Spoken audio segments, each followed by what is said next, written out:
Hello students, today our topic is Python Pandas and in this lecture we are going to discuss some question answer related to Python Pandas, series and data frame. So students, let's start.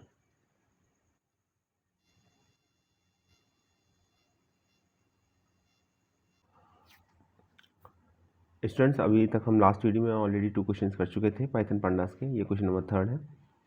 तो इसमें देख रहे हैं आपको एक data frame दे रखा है। डेटा फ्रेम है WDF।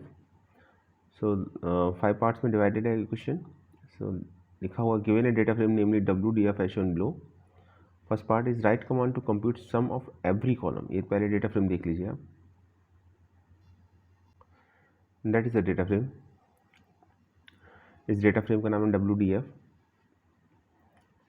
Min time, max time, rainfall और एवोपरेशन, ये 4 कॉलम्स है इसमें। अभी हमें सभी कॉलम्स का सम करना है और इंडेक्स में देखेंगे तो हम 21 रोज़ हैं इसमें, 0 से स्टार्ट है। ये एक डेटा फ्रेम है और डेटा फ्रेम में जैसे मैंने बताया कि इस डेटा फ्रेम में ओवरऑल 4 कॉलम्स हैं। तो फर्स्ट पार्ट ये है कि हमको सम करना है सभी कॉलम्स का। इट मीन्स अगर मिन टाइम्स का सम निकल के आएगा तो 1 + 2 + 3 + 4 + 5 और ये 21 तक ये सम निकलेगा। इसी तरीके से मैक्स टाइम का, फिर रेनफॉल का और फिर एवापोरेशन का, इन सभी कॉलम्स का सम निकालना है हमको। तो ये फर्स्ट पार्ट था इसका। सेकंड पार्ट देखिए, write command to compute mean of column rainfall. हमें रेनफॉल कॉलम का मीन निकालना है, सिर्फ रेनफॉल का। फर्स्ट पार्ट में क्या करना था, write command to compute sum of every column of the data frame. सभी कॉलम का हमें सम निकालना था डेटा फ्रेम के फर्स्ट पार्ट में। सेकंड पार्ट में हमें सिर्फ रेनफॉल कॉलम का मीन निकालना है, एवरेज निकालना है। ओनली 1 कॉलम रेनफॉल, उसका भी निकालना है मीन। फर्स्ट पार्ट में सम निकालना था, सेकंड पार्ट में मीन निकालना है, ये मीन्स एवरेज। थर्ड पार्ट है write command to compute sum of every row of the data frame. अब थर्ड पार्ट में भी सम निकालना है, फर्स्ट पार्ट में सम निकालना था, लेकिन फर्स्ट में कॉलम्स का निकालना था और थर्ड पार्ट में आपको सम निकालना है सभी रोज़ का। फोर्थ पार्ट देखिए, write command to compute average of all the columns for last 10 rows only. Fourth part में कहा गया कि आपको एवरेज निकालना है कॉलम्स वाइज सभी कॉलम्स का निकालना है। इट मीन्स लेकिन सिर्फ लास्ट की 10 रोज होनी चाहिए, लास्ट की 10 रोज का एवरेज निकालना है कॉलम वाइज। फिफ्थ पार्ट है write command to compute average max time rainfall for first 10 rows. तो एवरेज निकालना है मैक्स टाइम और रेनफॉल का फर्स्ट 10 रोज के लिए। यह है पार्ट नंबर 5 इसका। क्वेश्चन नंबर 3 था ये। डेटा फ्रेम हम देख ही चुके हैं, डेटा फ्रेम का नेम है WDF। क्लियर है? तो चलते हैं आगे, फर्स्ट पार्ट से स्टार्ट करते हैं। Write command to compute sum of every column of the data frame. तो इसका आंसर होगा कुछ ये लिखा जाएगा, WDF.sum। WDF है यहाँ पर डेटा फ्रेम का नेम, सम फंक्शन है, तो ये सम निकालेगा। लेकिन ये कैसे होगा कि ये कॉलम का ही सम कैलकुलेट होगा। देखिए बाय डिफ़ॉल्ट जो एक्सिस होती है वो होती है एक्सिस 0। तो हम पैरेंथेसिस में एक्सिस इक्वल टू 0 मेंशन कर सकते हैं, लेकिन डिफ़ॉल्ट वैल्यू इसकी एक्सिस 0 होती है और एक्सिस 0 का मतलब ये है कि सभी कॉलम्स का सम निकलेगा यहाँ पर। ठीक है, तो मेंशन नहीं है यहाँ पर, लेकिन चूँकि डिफ़ॉल्ट वैल्यू है तो कॉलम वाइज सम कैलकुलेट होकर आ जाएगा, इसलिए हम लिखेंगे WDF.sum। तो छोटा सा आंसर है। पाइथन प्रोग्रामिंग लैंग्वेज में अभी देखिए इस तरह के जब क्वेश्चंस आते हैं एग्ज़ाम में, तो क्वेश्चंस का साइज़ देख के आपको लगेगा कि आंसर भी इसका काफ़ी लेंदी होगा, पर ऐसा होता नहीं है। आंसर टू द पॉइंट होता है। अभी सिर्फ इसका इतना ही आंसर है। अब मान लीजिए 5 मार्क्स में क्वेश्चन में आता है तो आपको सिर्फ इतना ही लिखना, WDF.sum। कोई एक्सप्लेनेशन देने की भी ज़रूरत नहीं है, ये इतना ही सफिशेंट है। ठीक लिखा है, मार्क्स मिल जाएंगे। हाँ, इस पार्ट में आप इतना कर सकते थे, आप एक्स इक्वल टू 0 लिख सकते थे अगर लिखना चाहें तो। नहीं लिखेंगे तो डिफ़ॉल्ट वैल्यू है तो भी कंसीडर हो जाएगा, जैसे इस केस में हो भी रहा है।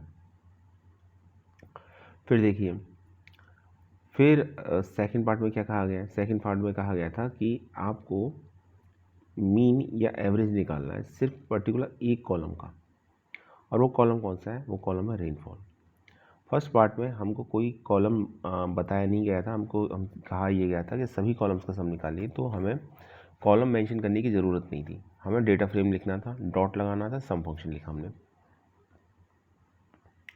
तो जब कभी भी हम ऐसा काम करते हैं कि डेटा फ्रेम लिखते हैं, डॉट लगाते हैं, तो it means data frame, complete data frame select हो रहा है। और चूँकि हमने एक्सेस मेंशन नहीं की, तो डेटा फ्रेम के सभी कॉलम सेलेक्ट हो जाएंगे, क्योंकि बाय डिफ़ॉल्ट एक्सेस 0 होती है। लेकिन अभी सेकंड केस में हमको करना ये है कि हमको रेनफॉल कॉलम का 4 कॉलम थे, मिन टाइम, मैक्स टाइम, रेनफॉल और एवोपरेशन।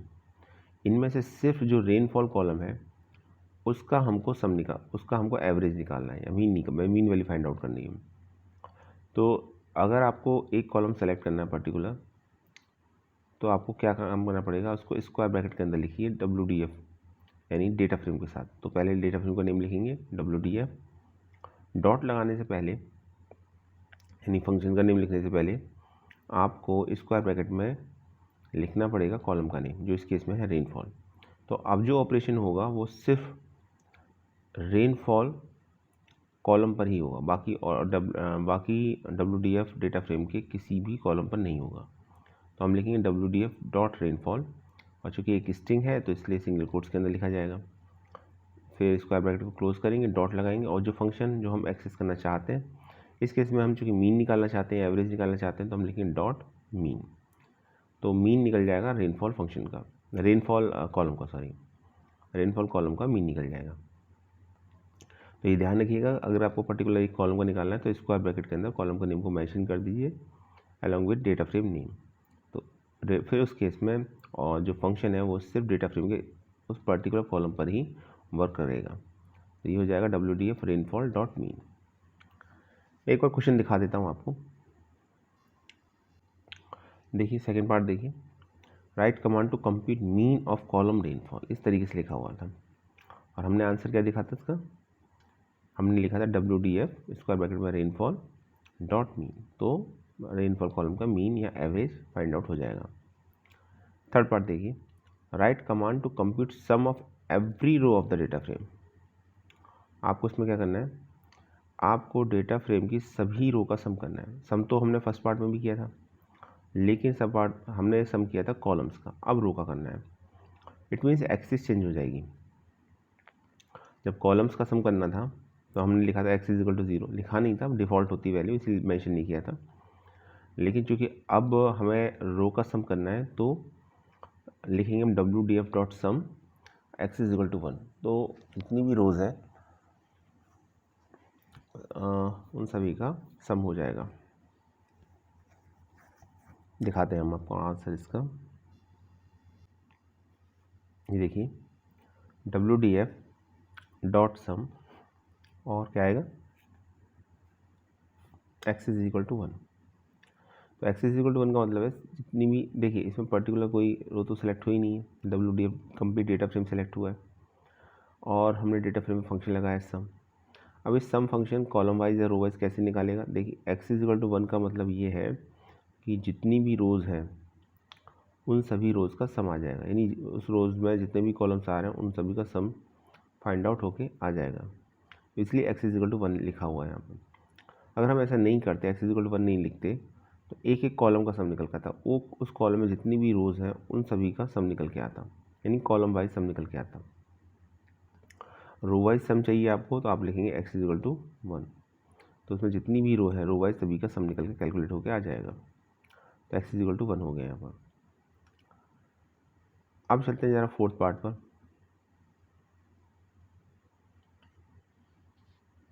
तो पहले क्वेश्चन देख लेते हैं, उसके बाद सॉल्यूशन इसका बताते हैं। क्वेश्चन है, write command to compute average of all the columns for last 10 rows only. तो कहा यह गया है कि आपको एवरेज निकालना है, सभी कॉलम्स का निकालना है, लेकिन सिर्फ 10 रोज, वो भी लास्ट की इन्वॉल्व होनी चाहिए उसमें, ठीक है। तो यहाँ पर एवरेज के लिए फंक्शन यूज़ होगा मीन, ये हम अच्छी तरह से जानते हैं। डेटा फ्रेम का नाम है WDF, और अगर हम x इज इक्वल टू 0 लेंगे मीन निकालने के लिए तो मीन निकल जाएगा। प्रॉब्लम यहाँ पर ये है कि मेन पार्ट इसका प्रोग्राम इस प्रॉब्लम का ये है कि इसमें हमें लास्ट की 10 रो सेलेक्ट करनी है। तो कैसे की जाएगी? ओके, ये है क्वेश्चन। मैं एक बार डेटा फ्रेम के थ्रू समझा देता हूँ इसको कि इसमें करना क्या है। लास्ट की 10 रोज अगर आप काउंट करेंगे तो काउंटिंग कहाँ से स्टार्ट होगी? 11 से। 11 12, क्योंकि लास्ट वैल्यू कितनी है? 20। 11 12 13 14 15 16 17 18 19 एंड 20। टोटल 10 रोज हो गई, स्टार्ट फ्रॉम 11। तो अभी हमको इसका मीन निकालना है। क्लियर? अब जरा से सॉल्यूशन पर आते हैं। तो हम सॉल्यूशन लिखेंगे WDF और इसके साथ लिखेंगे ILOC। यहाँ LOC लिखा हुआ है पर मेरे हिसाब से यहाँ ILOC आना चाहिए। ये बेसिकली इंटीजर बेस इंडेक्सिंग के लिए यूज़ किया जाता है। जब आपको फाइंड आउट करना हो पर्टिकुलर एक ग्रुप ऑफ रोज को तो ILOC यूज़ करते हैं। लेवल इंडेक्सिंग के लिए LOC यूज़ करते हैं।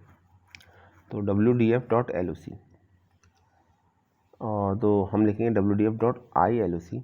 अब इसमें क्या करते हैं, हम रोज़ और कॉलम्स को मेंशन करते हैं कि हमें कहाँ से कहाँ तक चाहिए।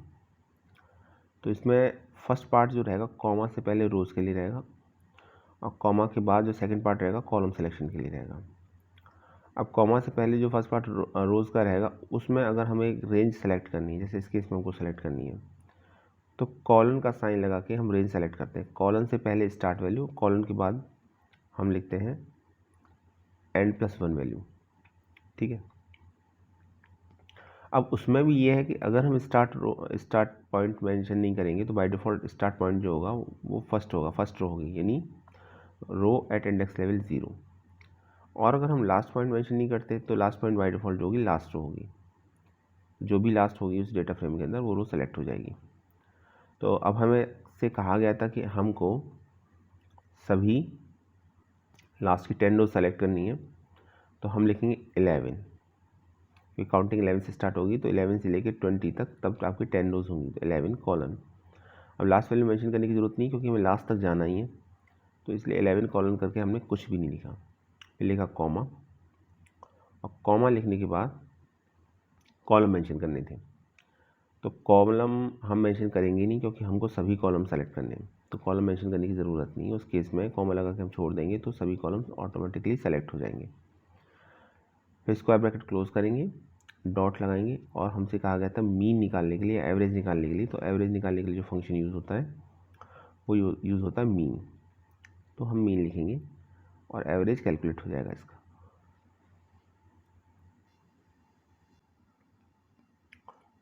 तो ये था फोर्थ पार्ट का आंसर।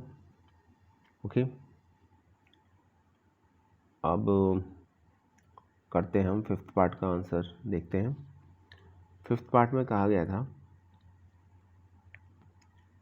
कि आपको मीन ही निकालना है, लेकिन सिर्फ 2 कॉलम का, एक मैक्स टाइम का और एक रेनफॉल का, और उसमें भी फर्स्ट 10 रोज का, उसमें भी फर्स्ट 10 रोज का।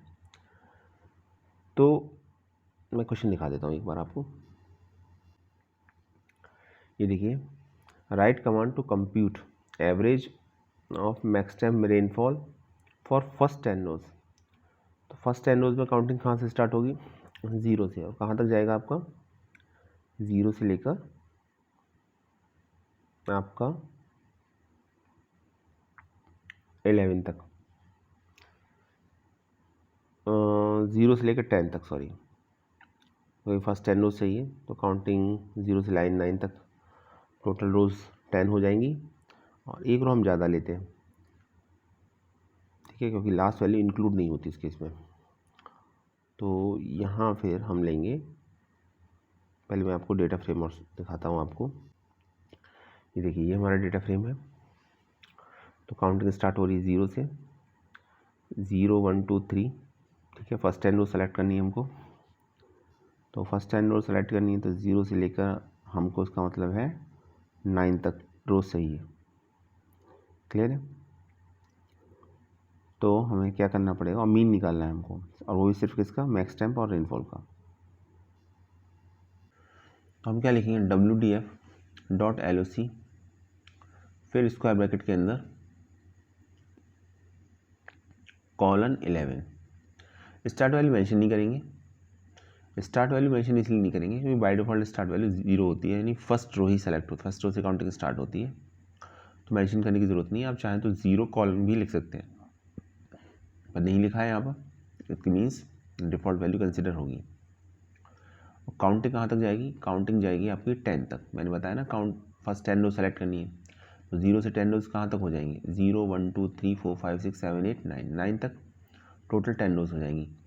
और जब हम रेंज देते हैं तो लास्ट वैल्यू ना दे के हम लास्ट प्लस 1 देते हैं, ठीक है। तो लास्ट प्लस 1 हो जाएगा आपका 10। यहाँ 11 लिखा हुआ है, 11 को 10 कर लीजिएगा।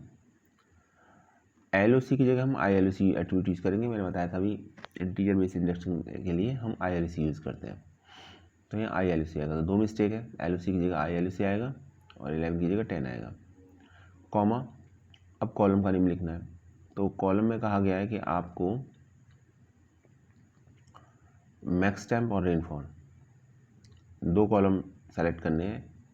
तो हम लिखेंगे मैक्स टेम्प, देखिए मिन temp, max temp, rainfall, evaporation, ये 4 कॉलम्स हैं। तो यहाँ पर फिर आप क्या करेंगे,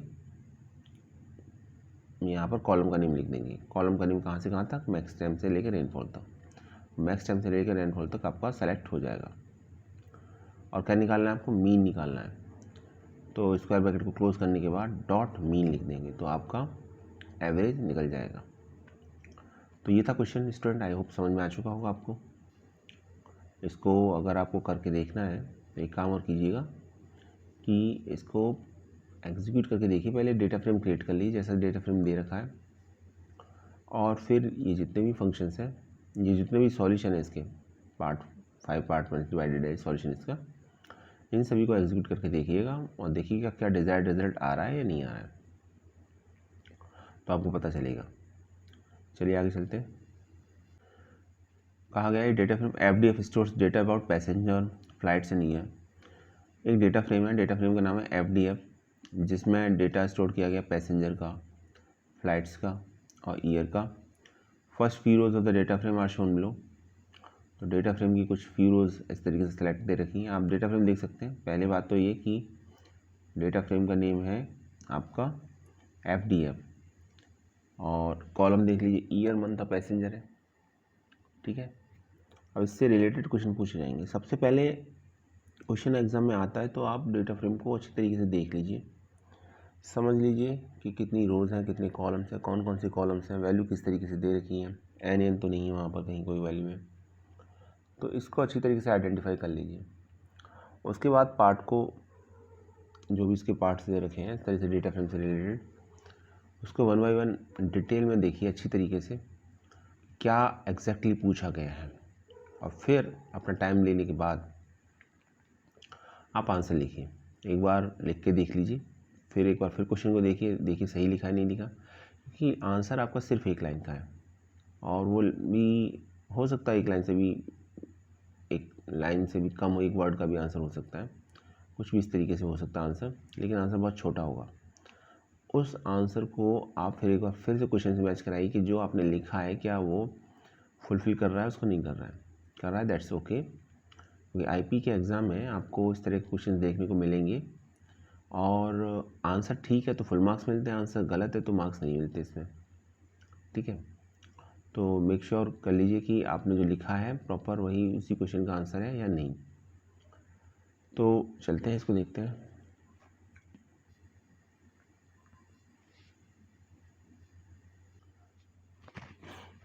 कहा गया है compute total passenger per year. एक ईयर में जितने भी पैसेंजर थे उनको कैलकुलेट करना है, उसकी वैल्यू क्या कैलकुलेट करनी है। तो इसमें हम जो यूज़ करने जा रहे हैं वो फंक्शन है पिवोट अंडरस्कोर टेबल।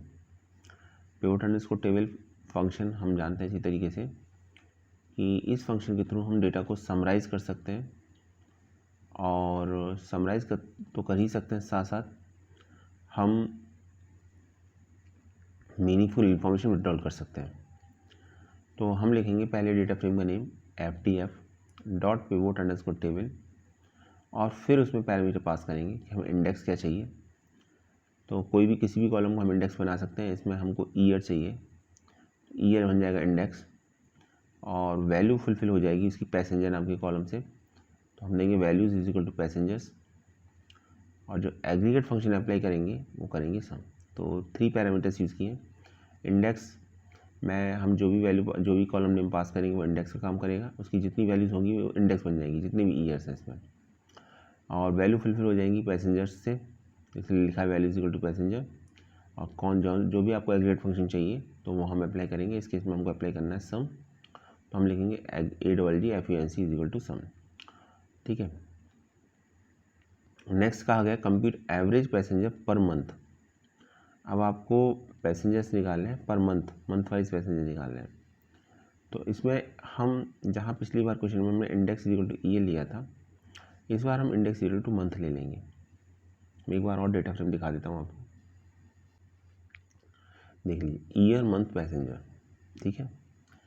तो पिवोट अंडरस्कोर टेबल में हम क्या काम करते हैं, हम अपने अकॉर्डिंग अपनी ज़रूरत के हिसाब से या क्वेश्चन की डिमांड के अकॉर्डिंग हम जो कॉलम्स होते हैं उसको इंडेक्स में वैल्यूज़ में कन्वर्ट कर सकते हैं।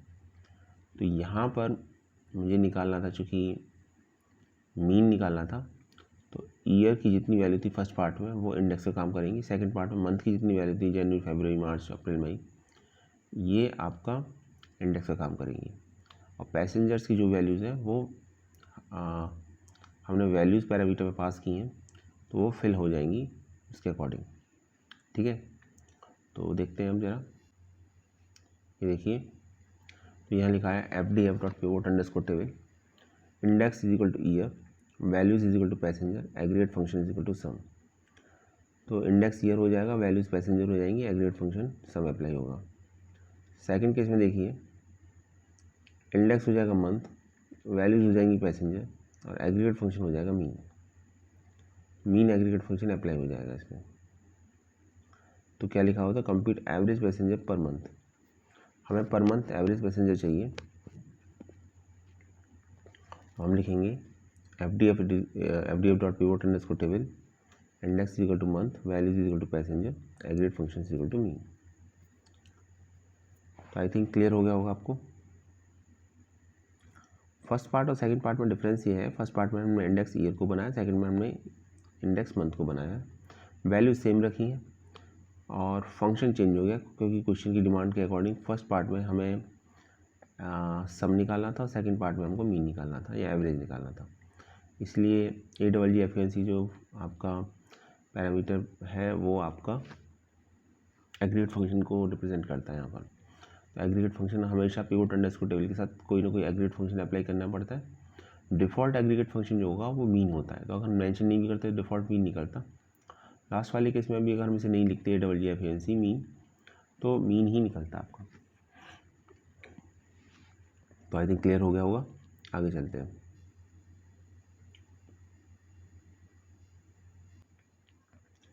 देखिए consider WDF data frame. Okay wait a second. Consider WDF data frame display histogram for the column rainfall. कह रखा है इसके अंदर कि एक WDF डेटा फ्रेम है और उसके लिए हिस्टोग्राम बनाना है। कुछ इस तरीके से हिस्टोग्राम ड्रॉ होगा आपका। तो सबसे पहले क्वेश्चन को पढ़ लेते हैं। WDF डेटा फ्रेम वही है जो क्वेश्चन नंबर 3 में था, तो वो तो सेम ही है।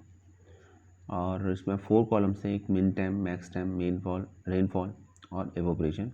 मिन टाइम, मैक्स टाइम, रेनफॉल और एवोपरेशन। और इस डेटा फ्रेम में हमको करना क्या है, हमको हिस्टोग्राम क्रिएट करना है। ठीक है। हिस्टोग्राम में हम जानते हैं कि हिस्टोग्राम में बार्स की फॉर्म में इन्फॉर्मेशन रिप्रेजेंट की जाती है। कंटिन्यूस बार होते हैं। अलोंग एक्स एक्सिस हम जनरली रेंज इंटरवल लेते हैं, और वाई एक्सिस में हम फ्रीक्वेंसी देखते हैं। तो पर्टिकुलर एक रेंज में कितनी वैल्यूज़ लाई कर रही हैं, ये हिस्टोग्राम के थ्रू रिप्रेजेंट किया जाता है। तो यहाँ पर हमको हिस्टोग्राम ड्रॉ करना है। हिस्टोग्राम ड्रॉ करने के लिए जो फंक्शन यूज़ होता है उस फंक्शन का नाम है HIST, HIST। और इसमें भी हमको सिर्फ कॉलम रेनफॉल के लिए हिस्टोग्राम ड्रॉ करना है, सभी के लिए नहीं। अगर हम कंप्लीट डेटा फ्रेम सेलेक्ट करेंगे तो जितने भी कॉलम्स हैं सभी का अलग अलग हिस्टोग्राम ड्रॉ हो जाएगा। लेकिन हमको यहाँ पर इस क्वेश्चन में हिस्टोग्राम प्लॉट करना है सिर्फ रेनफॉल का। तो रेनफॉल के लिए हिस्टोग्राम ड्रॉ करना है। तो पहली बात मैंने आपको बता दी कि हिस्टोग्राम ड्रॉ करने के लिए फंक्शन जो यूज़ होता है HIST होता है। जब हम हिस्टोग्राम ड्रॉ करते हैं तो इसका मतलब ये होता है कि हम पर्टिकुलर रेंज में ये चेक करते हैं कि या ये हिस्टोग्राम रिप्रेजेंट करता है कि पर्टिकुलर किसी रेंज में कितनी वैल्यूज़ लाई कर रही है, इट मीन्स फ्रीक्वेंसी क्या है। ठीक है, तो बाय डिफ़ॉल्ट जो इंटरवल होता है वो 10 का होता है आपका। जो वैल्यूज़ होती हैं वो टोटल नंबर ऑफ बिन्स होते हैं वो 10 होते हैं। इंटरवल 10 का नहीं होता, बिन्स 10 का होता है आपका।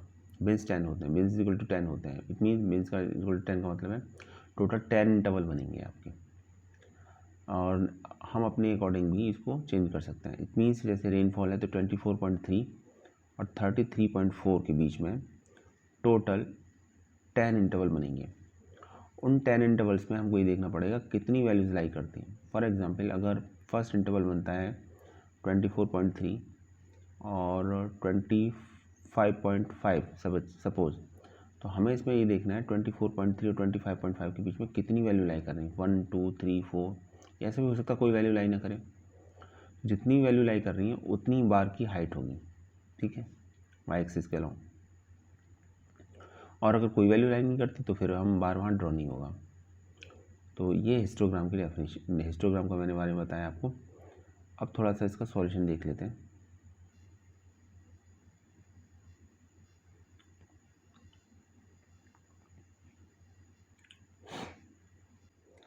ये देखिए,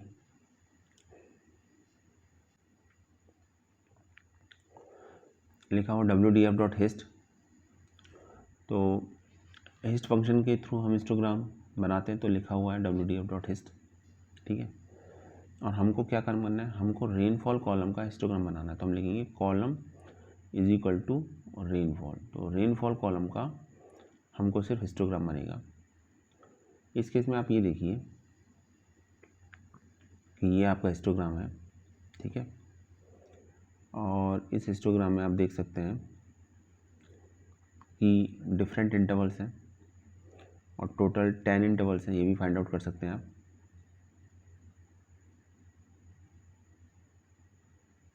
ठीक है, उन 10 इंटरवल्स में कुछ इंटरवल्स के अंदर वैल्यू नहीं होंगी, जहाँ कोई भी वैल्यू लाई नहीं कर रही, not even a single value, तो वहाँ फिर कोई बार प्लॉट नहीं होगा।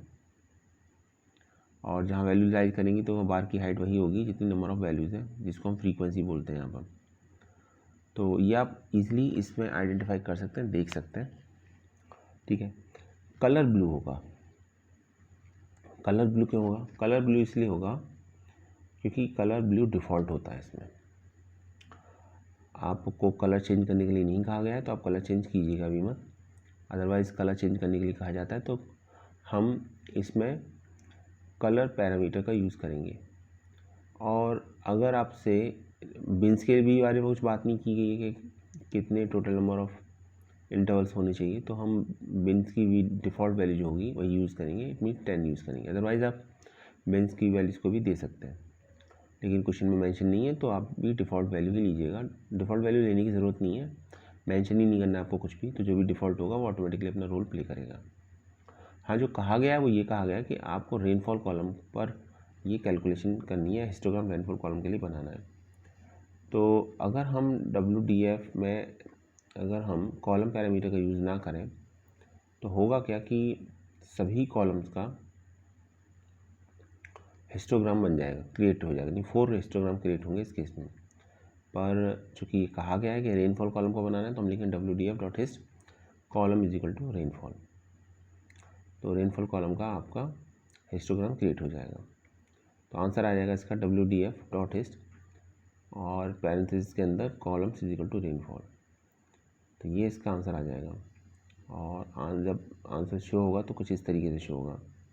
इस तरह के क्वेश्चन में आपको लाइब्रेरीज इंपोर्ट करने की ज़रूरत नहीं होती, टू द पॉइंट आंसर लिखना होता है। करना चाहें आप कर सकते हैं। ठीक है, कि जो कहा गया है ये मान के चला जाता है कि लाइब्रेरीज ऑलरेडी इंपोर्ट है इसमें प्रोग्राम में, तो सिर्फ इतना लिखिए WDF.hist columns equal to rainfall, that is the final answer. तो इस तरह से ग्राफ प्लॉट हो जाएगा, आप देख ही रहे। वाई एक्सिस फ्रीक्वेंसी को रिप्रेजेंट कर रहा है, तो पर्टिकुलर इंटरवल में कितनी वैल्यू लाई कर रही है ये वाई एक्सिस के थ्रू पता चलता है। तो स्टूडेंट्स ये था हमारा वीडियो आज का।